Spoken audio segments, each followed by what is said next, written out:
20 years since Tom Walkinshaw kicked off Holden Special Vehicles. This is the birthday present. 426 people are going to get one of these 7-litre Commodores. Big Tom's keeping one for himself.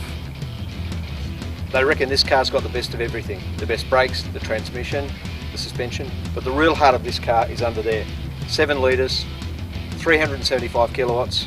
That means 500 horsepower. The really good thing about this is the engine's almost like a constantly variable transmission. You don't have to do anything with the gearbox, the engine does it all for you.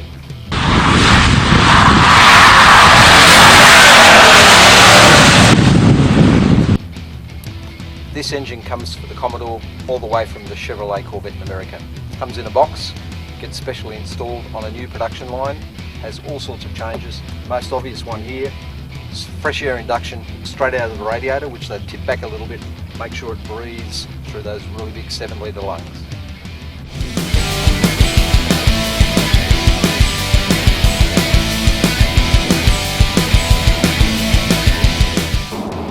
Well, the first impression's pretty good. The gear shift and the clutch are much lighter than the regular GTS, and I like that.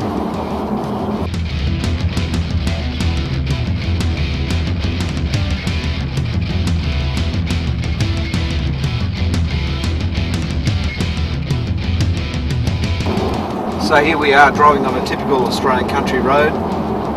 You couldn't tell the difference with any of the other HSV Commodores. It's actually quite nice. It crashes through at the back a little bit, which I don't like, but if you hit the magnetic ride switch there, it tames it down a fair bit.